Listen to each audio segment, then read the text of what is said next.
네, 오늘 같이 나눌 말씀은 전도서입니다. 전도서 3장 14, 15절 말씀입니다.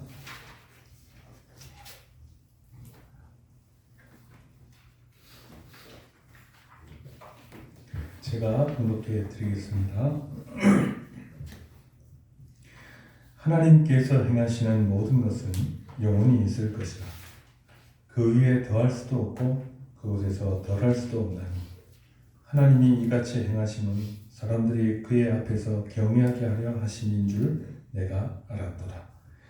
이제 있는 것이 옛적에 있었고 장래에 있을 것도 옛적에 있었나니 하나님은 이미 지난 것을 다시 찾으시느니라. 아멘.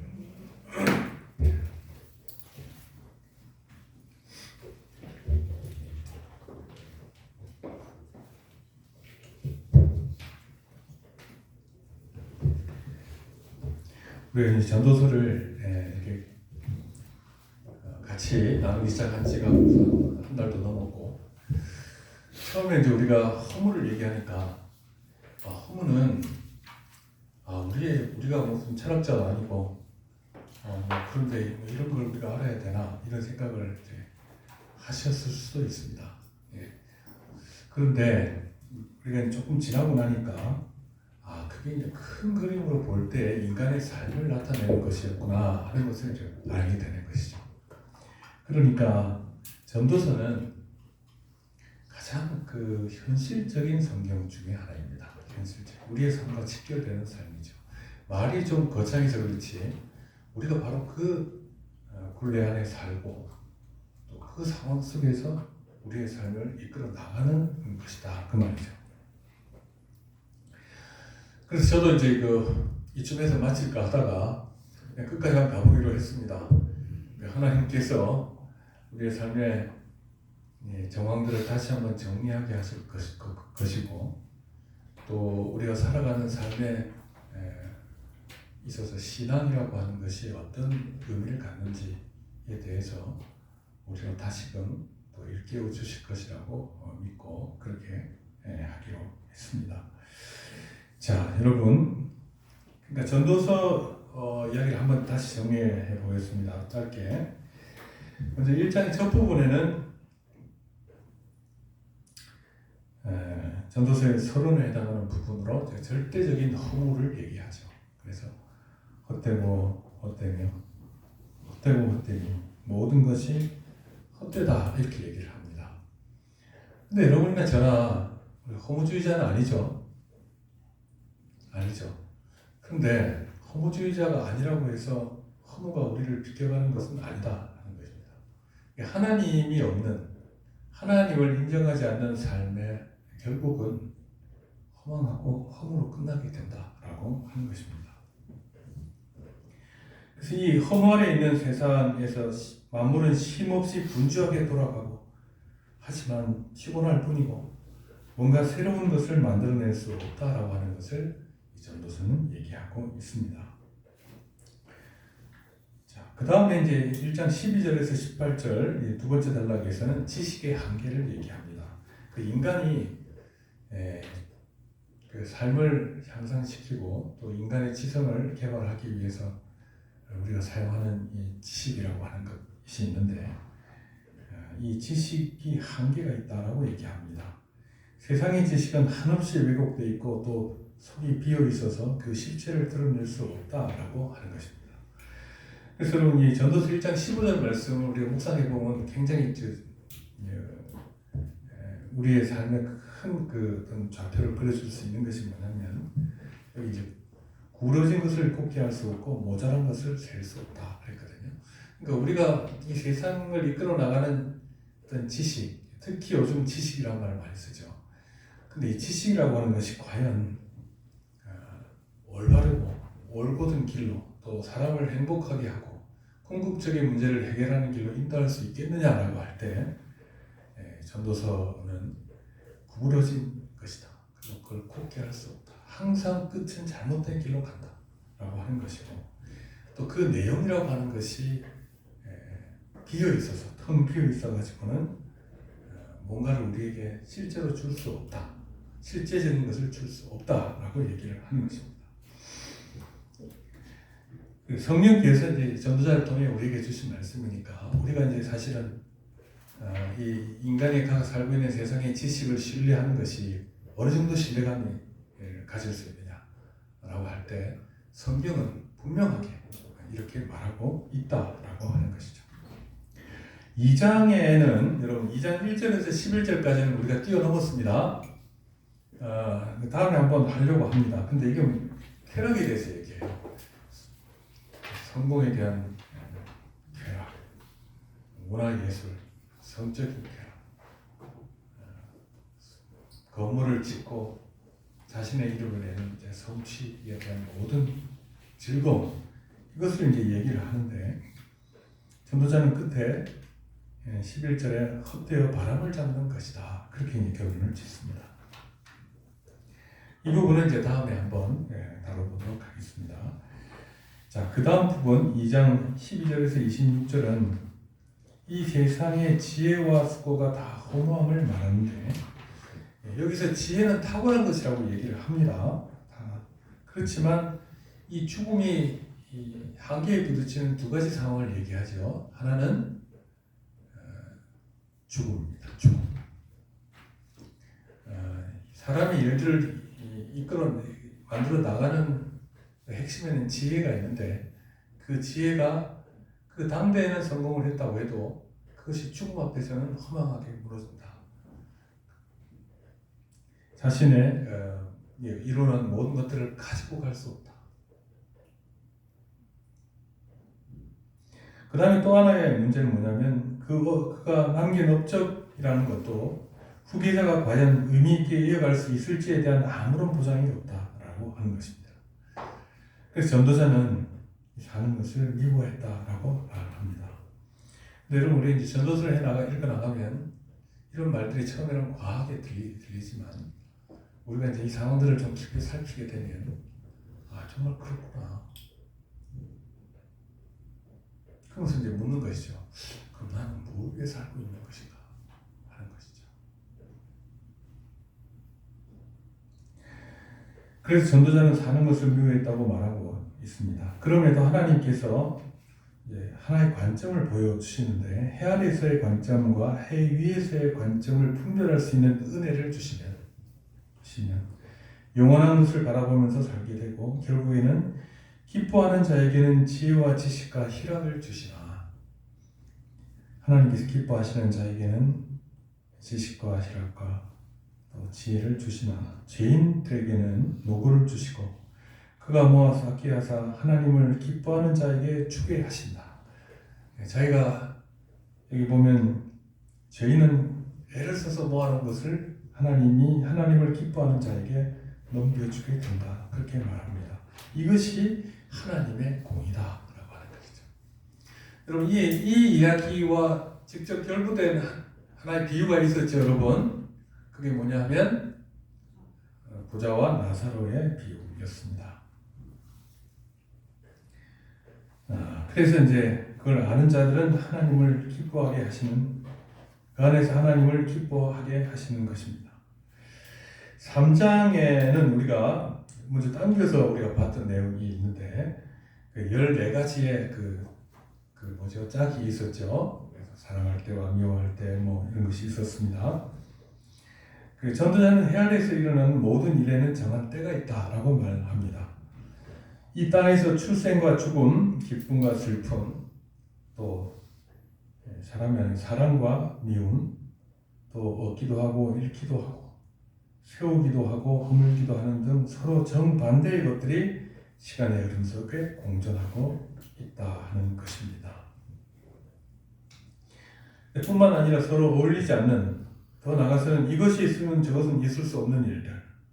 그러니까 우리가 어떤 선을 추구하면서도 악을 사용해야 되는 일들, 이런 거 있죠. 그렇죠? 사랑하면서도 배척해야 되는 일들, 이런 일들이 우리 인생 속에 나타나는 것이죠.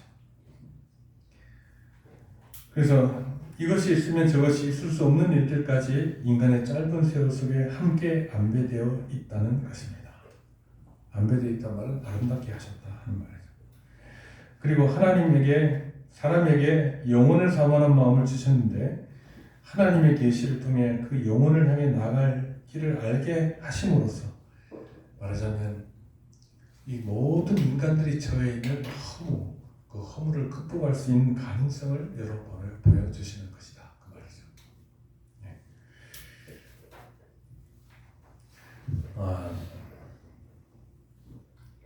그래서 조금 더 이제 살펴보면 그럼에도 불구하고 그러나 하나님이 하시는 일의 시종을 사람으로 측량할 수 없게 하셨도다. 그렇게 이제 3장 11절 끝에 이거 안 나오면 좋을 것 같은 말이 나와요.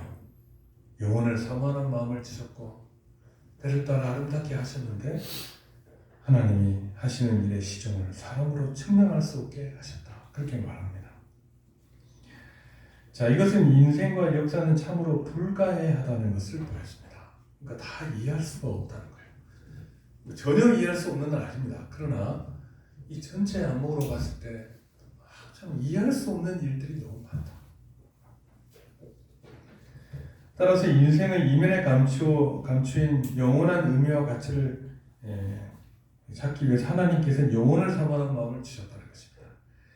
그러니까 영혼을 사모하는 마음은 신자에게만 있는 것이 아니라 모든 사람에게 있는 것이에요. 그러니까 이게 없다면 오히려 그냥 말하자면 이제 뭐 동물처럼 살다가 행복하게 살다가 죽으면 끝나는데 사람에게 영혼을 사모하는 마음을 주셨으니까 그러니까 우리가 죽음 이후에는 어떻게 되는 거지?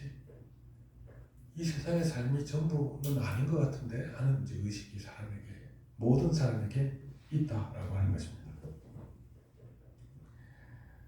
그래서 이제 아까 좀 미리 읽었는데 인생의 이면에 감추인 영원한 의미와 가치를 사람들은 누구나 찾고자 합니다. 즉 하나님의 선하신 뜻이 자기 삶 속에 깨달아지고 납득되어야만 기뻐하고 흡족해 하는 것이 인간이다. 그 말이에요. 그러니까 이 영혼에 대한 사모하는 마음 주셨는데 영혼에 대한 어떤 그 해결책, 영혼으로 가는 길 이런 것들이 그들에게 주어져야 인간은 만족을 한단 말이에요.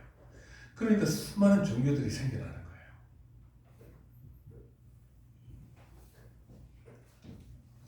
만약에 그렇지 않을 경우 인간은 크게 낙심하고 절망하여 슬피 울부짖게 됩니다. 그런데 하나님께서는 그것을 감추신 것이다. 그 말입니다.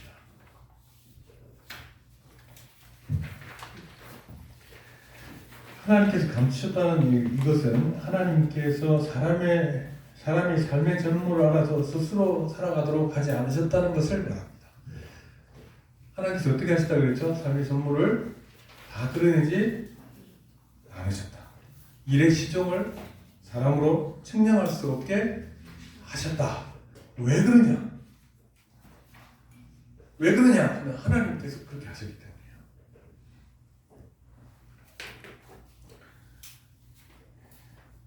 사람으로 하여금 그 행하는 모든 일을 첫 출발에서부터 끝까지 하나님을 바라볼 수밖에 없도록 만드시기 위해서 그렇게 하신 것이다. 라고 볼 수 있습니다. 어찌 생각하면 하나님께서는 그냥 사람이 스스로 알아서 살게 하시는 것이 더 편하실 것 같기도 합니다. 그러나 하나님께서는 이 세상으로 살아가는黑暗에서 죄악 가운데 살아가는 사람들에게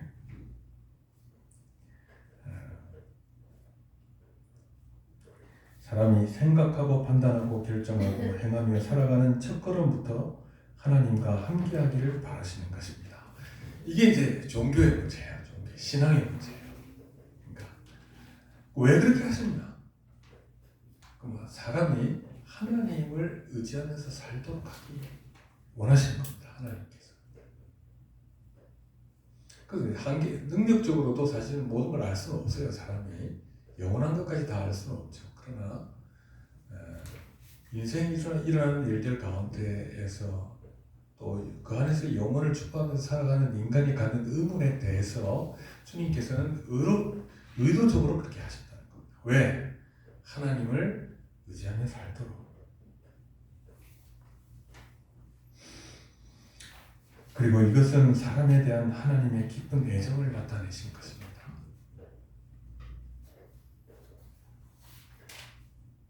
여러분, 우리가 이제 역사 세계사 공부하고 그럴 때 중학교 때, 고등학교 때 공부해 보면 기독교는 한마디로 사랑이라고 하죠. 보통 그 사랑이란 말을 어떻게 받아들입니까? 저는 옛날에 그거 할 때 우리가 사람들을 여러 사랑해야 되는 거다 이렇게 생각을 했는데 제가 이제 이 말씀을 보니까 그게 아니고 하나님이 우리를 사랑하신다는 거예요.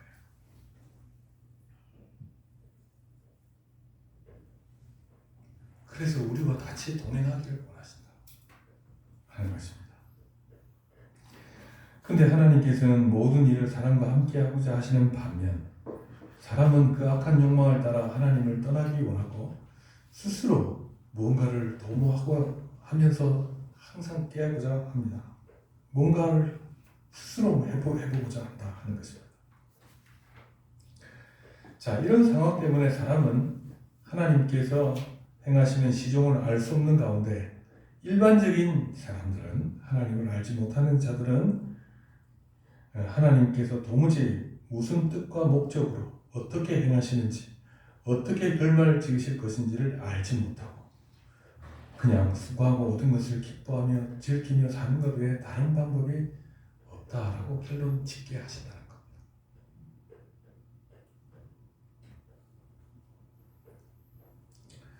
그래서 3장 이제 12절 13절에는 사람이 사는 동안 기뻐하며 선을 행하는 것보다 더 나은 것이 없는 줄을 내가 알았고 사람마다 먹고 마시는 것과 수고함으로 낙을 누리는 그것이 하나님의 선물인 줄도 내가 알았도다. 그렇게 얘기를 합니다. 반면에 믿는 자들의 경우에는 모든 일에서 항상 하나님의 뜻을 묻고 찾되 하나님께서 그의 뜻을 계시하십니다. 계시하셔서 알리신 성경을 통해 그 의미의 핵심을 발견하고 그것을 따라 살아가도록 하시는 것입니다. 그리고 영혼을 사모하는 마음을 가지고 하나님과의 지속적인 교제를 함으로 영원하신 하나님과 함께 살아가는 것입니다. 그러니까 여러분 영혼을 알게 하는 마음을 주셨죠, 그죠? 사모하는 마음을 주셨죠. 왜 인간에게만 영혼을 사모하는 마음을 주셨을까요? 그것은 하나님이 영원하시기 때문입니다. 사람은 하나님과 동행하며 영원히 살도록 하나님께서 작정하셨기 때문이에요. 그러니까 이제 말하자면 영혼에 대한 인식이 없는 사람들의 삶이라고 하는 것은 허무 그 자체인 것이죠.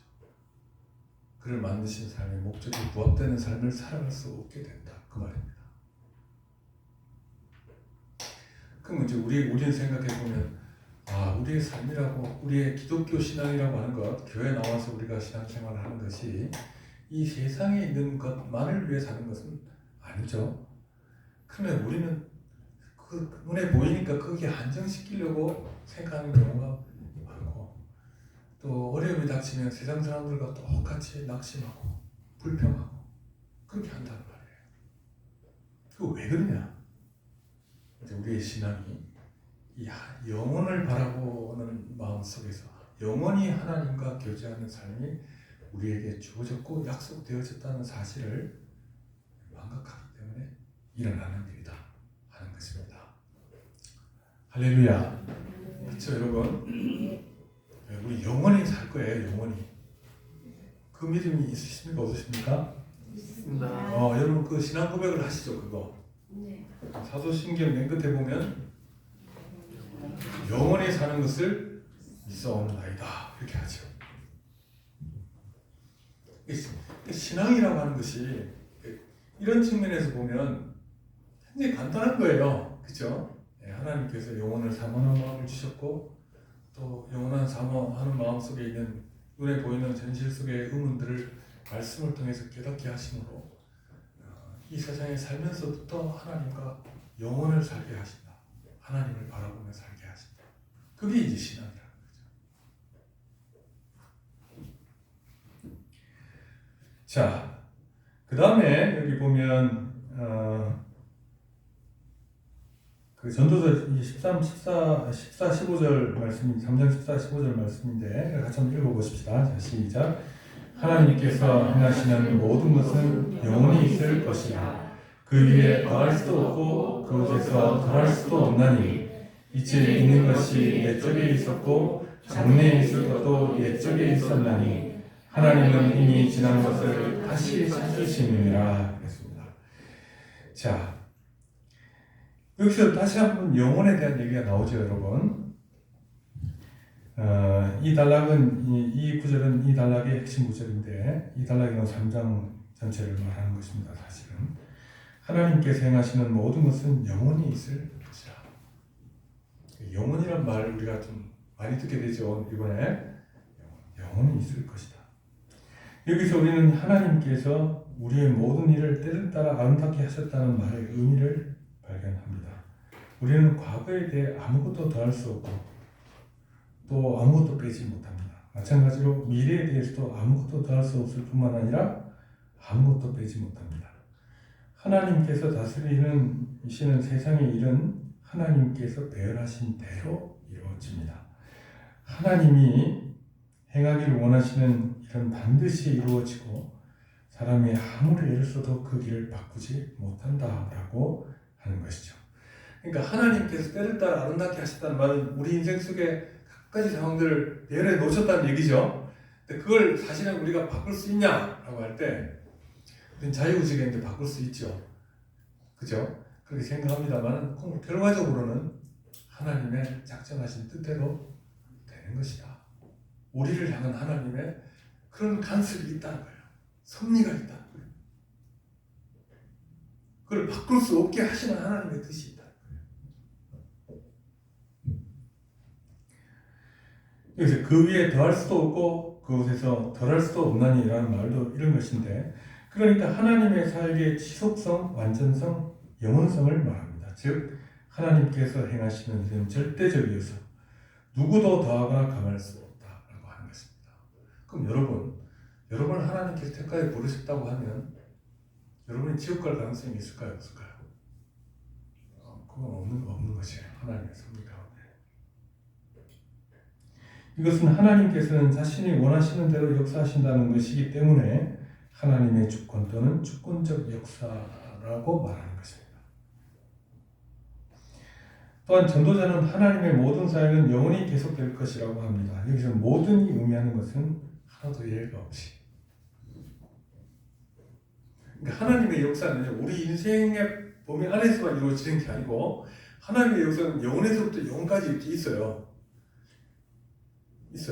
그 가운데 우리 삶이 있는 거예요. 그럼 그 넓게 봤을 때 하나님의 뜻이 바뀌거나 바꿀 수 있느냐면 없다는 거예요. 하나님은 그 주권 가운데 우리를 부르셨고 우리 인생을 이끌어 나가신다라고 하는 것입니다.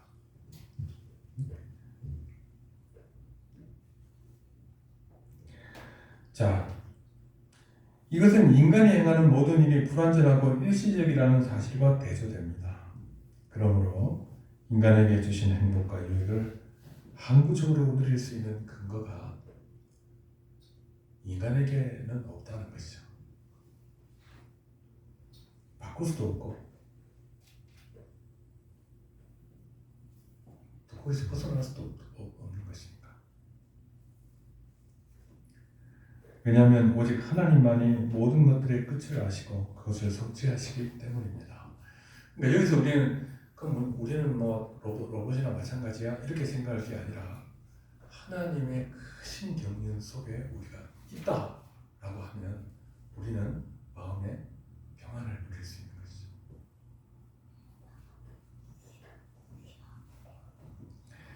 이미 있는 것이 옛적에 있었고 장래에 있을 것도 옛적에 있었나니 라고 하는 말은 현재의 역사는 과거 역사의 반복이요 미래의 역사는 오늘 역사의 반복에 불과하다라고 하는 것입니다. 즉 역사는 그 어떤 근본적인 틀과 한계를 벗어나지 못하고 과거나 현재나 미래나 모두 같은 것을 반복할 뿐이다라고 하는 것입니다. 그런데 역사가 왜 이런 모습을 하고 있을까요? 우리가 볼 때 부조리한 것들이 이렇게 많을까요? 본문은 그 이유를 하나님께서 이미 한번 밟고 지난 그 길을 다시 찾으시기 때문이라고 말합니다. 이 말은 하나님께서는 매번 새롭게 이전과 다르게 행하지 않으시고 한번 밟고 지나간 일을 다시 찾아 그대로 걸으시기 때문이다 하는 것입니다. 그러니까 더 어렵죠. 즉 하나님께서는 매번 길을 달리해서 변덕스럽고 혼란스럽게 행하시는 것이 아니라 변함없이 일관되게 모든 일을 행하시며 만물과 만사가 어떤 근본 틀과 한계 안에서 원칙과 질서를 따라 생성되고 유지되게 하신다라고 하는 것입니다. 즉 세계와 만물 가운데 존재하는 모든 질서와 원칙과 한계와 틀은 하나님께서 세계와 만물을 일관되게 다스리시며 행하시는 모습을 반영하고 있다라고 하는 것이죠. 자, 그러니까 여러분 이거예요. 하나님의 틀은 뭘까요? 뭐라고 상정할 수 있을까요? 우리는 생각할 수 있을까요? 그것은 하나님의 창조와 구속인 것이죠. 그러니까 하나님께서는 창세전에 우리를 어떻게 구원하실지 이를 작정해 놓으신 거죠. 어떻게 해요? 예수 그리스도를 보내시고 그리스도 안에서 인간의 이 부조리들을 해결하시겠다는 것입니다. 그리고 사람들에게 은혜를 주셔서 그들에게 받은 은혜로 믿고 구원을 이름으로 하나님의 영원한 나라의 백성으로 살아가게 하시겠다. 그럼 여기까지 이제 하면 이 세상에 있는 하나님의 틀은 지금 이미 드러나 있는 것이죠. 근데 이제 감춰진 것들도 아직도 있어요. 그게 뭐냐면 우리가 영원한 나라에 가서 어떻게 살 것인지에 대해서는 아직 구체적으로 말씀하지 않습니다. 그게 없어서 그러냐? 하나님의 작정하심이 없어서 그러냐? 그게 아니고 알 필요가 없기 때문에 지금은. 그래서 하나님께서는 영원에서 영원까지 작정하시고 또 우리의 인생이 영혼과 맞닿아 있도록 하시고 우리가 하나님께서 이 세상에 주신 하나님의 기본과 그 계획 속에서 구원받은 이후의 일들이 있다는 거예요. 그럼 그것은 우리가 알고 있기로는 아주 놀라운 일이 될 것이다. 그리고 우리가 갈 수 있는 최고의 선이 될 것이다. 왜냐하면 하나님 자신이 스스로 최고 선이시기 때문에 그래요.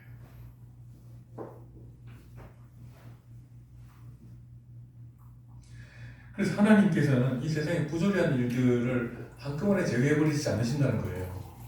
왜 그러냐면 하나님의 경륜이 있기 때문이에요. 지금도. 자, 시간의 주권자이신 하나님, 또한 하나님의 뜻은 시간의 흐름과 관계없이 변함이 없으므로 하나님의 사역은 초시간적입니다. 왜냐하면 영원이라는 자체가 시간이 긴 게 아니에요. 초시간적인 것이에요.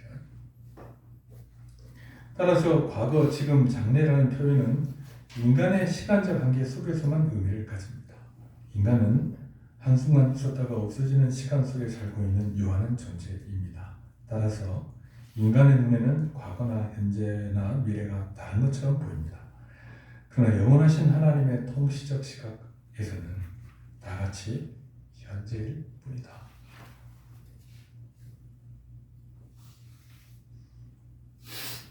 하나님은 이랬다 저랬다 하시는 것이 아니란 말이죠. 아니란 말이죠. 하나님의 뜻은 견고하죠. 그렇죠? 하나님은 언제나 현재를 보시고 시간에 오고 가는 것은 하나님 안에서는 의미가 없다는 거예요. 영원 속에 계시기 때문에. 그러므로 하나님의 영원성 속에서 보면 과거 일어났던 일이 현재나 미래에서 또 거듭해서 다시 일어나는 것과 다를 바 없습니다. 그리고 모든 일이 하나님께서 정해놓으신 섭리의 틀 안에 들어있기 때문에 결코 새로운 것이란 없습니다. 하나님 안에서 새로운 것은 없어요. 이 사실을 깨달은 인간은 영원하신 하나님 앞에 경외하는 마음으로 경배를 올려드려야 합니다. 그러니까 이게 정리를 하자면 이거예요, 여러분. 하나님의 계획은 변함이 없으시죠? 그걸 확고하시죠? 그리고 또 하나님의 법칙에 따르면 그를 믿는 자들에게는 선을 베푸시는 분이시죠? 하나님의 공의가 있죠? 그렇죠? 구원의 방법도 작정되어 있죠? 그렇단 말이에요. 그러니까 우리가 닥치는 일들 속에서 일희일비하지 말고 하나님을 바라보면서 살고, 그 다음에 우리의 마음속에는 항상 하나님이 없는 것처럼 살아서는 안 된다. 하나님이 없는 것처럼 사는 것처럼 불경스러운 일이 있다. 그럼 우리가 어떻게 해야 되느냐? 우리는 하나님을 경외하면서 살아야 된다. 경외하는 거, 경외. 경외란 말은 뭐죠? 두려움이에요. 일종의 두려움이에요. 두려움. 공포가 아니고 두려움이에요. 자, 이 3장 14절 그 중간 부분 한번 읽어보십시다. 자, 시작. 하나님이 이같이 행하시니 사람들이 그의 앞에서 경외하게 하려 하심인 줄을 내가 알았도다. 하나님은 전체 계획을 갖고 계시면서도 사용으로 알 수 없게 하셨던 이유가 뭐냐면 하나님을 의지하는 살도록 하기 위한 것이죠. 뿐만 아니라 이것을 통해서 사람은 하나님을 경외하며 살아가는 존재라는 것을 알게 하시기 원하신다.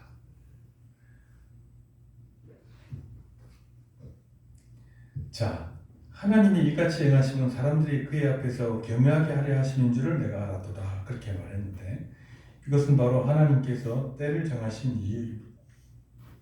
하나님의 때는 우리에게 자신의 무력함을 깨닫게 합니다.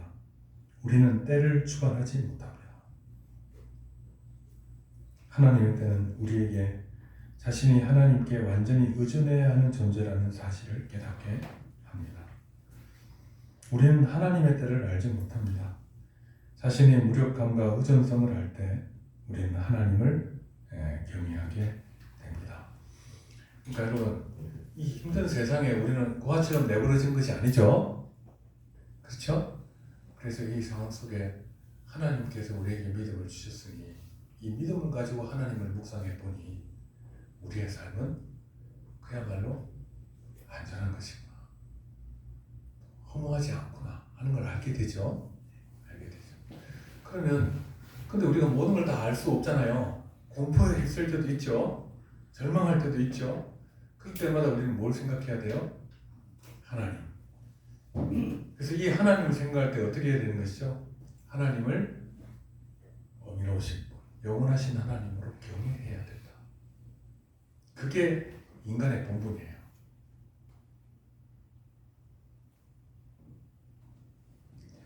그걸 좀 더 얘기하면 하나님께서 행하시는 일의 지속성과 완전성과 영원성은 사람으로 하여금 하나님을 경외하게 만든다고 말합니다. 영원이라는 걸 생각해보면 기가 확 죽죠. 우리가 기가 질리죠. 사람은 하나님의 주권적 섭리의 완전 무결함을 감지하면서도 하나님이 이런 분이시구나 하는 걸 감지하면서도 그 하시는 일들을 다 측량할 수 없고 다 이해할 수 없기 때문에 그저 하나님을 두려워하며 경배할 수밖에 없다. 그 말이에요. 하나님을 신뢰하면서 의지하는 수밖에 없다. 이런 하나님의 주권적 섭리를 인정하며 하나님을 경외하는 삶을 살아가는 자들은 해안에서 경험하는 끊임없는 수고와 결부되어 있는 이 깊은 허물을 극복할 수 있는 유일한 근거가 하나님께 있음을 발견하게 됩니다. 이 구절은 전도서 전체의 결론인 12장 13절과 연결되어 있습니다. 여러분, 이 전도서가 12장까지 있는데 결론은 딱 한마디예요. 이게 뭐냐면 보십시오. 12장 13절. 자, 이 세상에 일어나는 모든 일의 결국을 다 들었으니, 다 들었느냐? 이 말이에요. 다 들었냐? 이제는 하나님을 경외하고 그의 명령을 지킬지어다. 이것이 모든 사람의 본분이니라. 하나님의 뜻을 배우고 그대로 살아가야 한다. 이게 사람의 본분이다. 그렇게 말하고 있는 것입니다. 이제 마지막으로 경외라고 하는 말, 경외하는 것, 이게 뭘 말하느냐 하는 것을 우리가 좀 살펴보고 마치겠습니다. 그러므로 해안에서 허물을 극복하려는 인간이 할 수 있는 유일한 길은 하나님의 절대 섭리에 대한 경외입니다.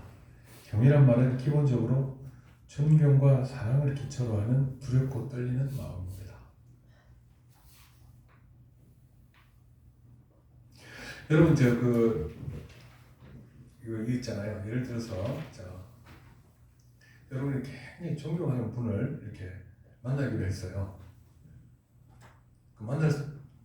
점점 만날 수 없는 분이다 만나게 됐어요. 1대1로 만나기로 했어요. 그럼 여러분 이제 가기 전에 어떻게 할까요, 여러분? 그러니까 뭐 하고 옷도 단정하게 입고 그죠? 제일 좋은 옷걸이 입고 가죠. 가서 이제 기다리고 있다 보면 가슴이 어떻게 콩당콩당 뛰지 않겠습니까? 네, 그게 공포입니까? 그게 공포 아니죠. 막 긴장이 돼요. 이게 공포 때문에 그런 겁니까? 그게 아니에요. 경외감 때문에 그런 거예요. 그러니까 긴장이 되죠. 긴장이 되잖아요. 그렇잖아요. 예를 들어 여러분 뭐 교제할 때 데이트하러 나갈 때도 긴장되고 그러잖아요. 그렇죠. 그러니까 이 경외감이라고 하는 것은 하나님에 대한 사랑, 또 하나님과의 관계를 의식하면서 오는 두려움이에요.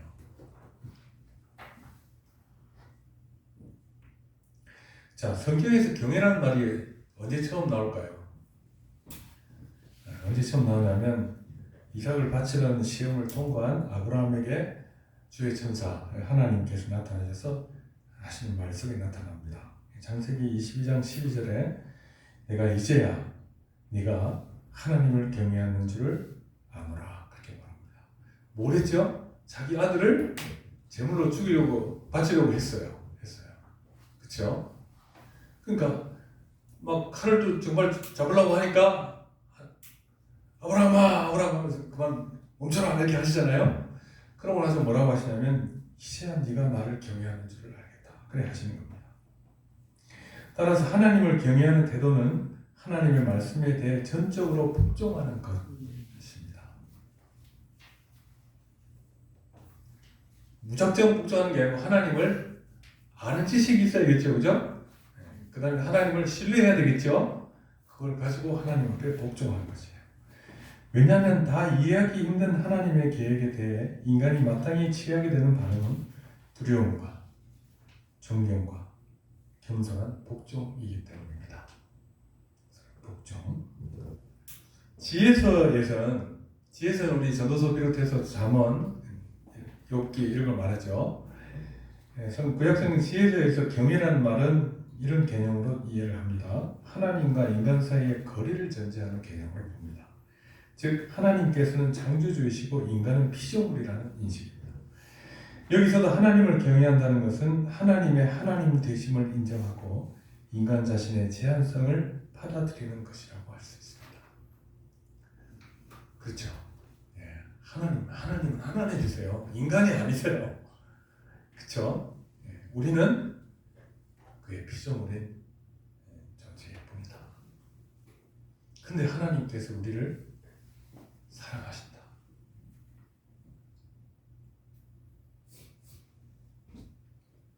자,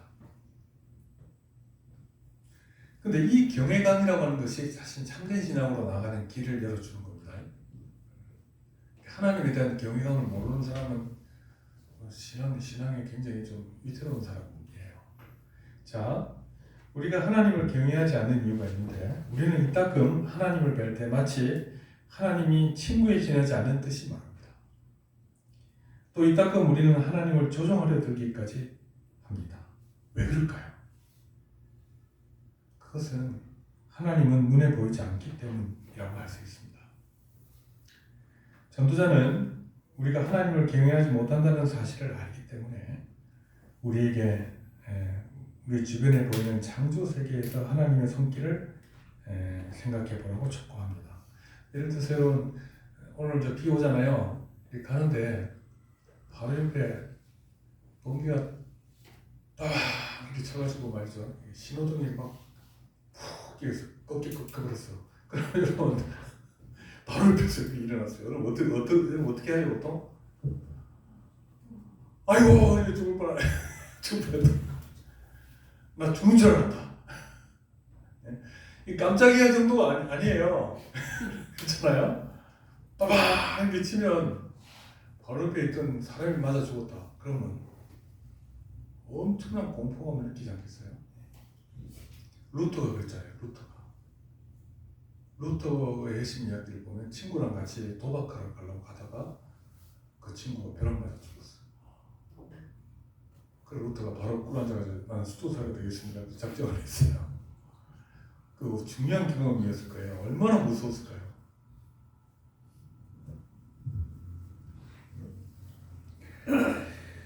자, 이스라엘이 시내산에서 번개를 보고 천둥을 들었을 때 하나님께서 나타나시죠. 언약 맺으실 때 진중에 있는 모든 백성이 다 떨었다라고 기록되어 있습니다. 그러나 경외심을 일으키시는 하나님의 임재가 사라지자 백성들은 곧 하나님을 거역했습니다. 그러니까 우리의 믿음의 어떤 연약함,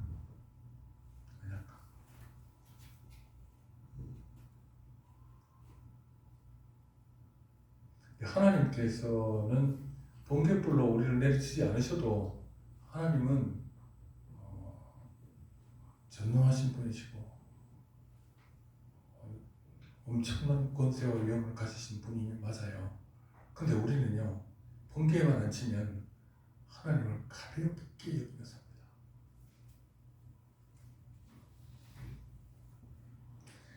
하나님이 때를 정하셨고 우리는 그 때를 살아야 합니다.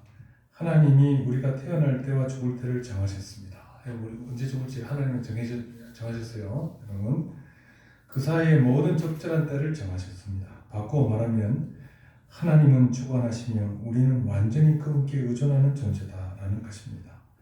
하나님께서는 위대하시고 우리는 그분께 의존하는 존재라는 사실을 깊이 생각할 때 우리는 그분 앞에서 경외하지 않을 수 없습니다. 그러니까 여러분, 우리가 가져야 될 기본적인 태도는 뭐죠? 하나님 앞에서 하나님을 경외하는 마음이에요. 근데 많은 경우 진짜 이스라엘 백성들 그 천둥치고 뭐 이럴 때는 막 들어 떨다가도 사라지고 나니까 막 하나님에 대해서 불신하잖아요.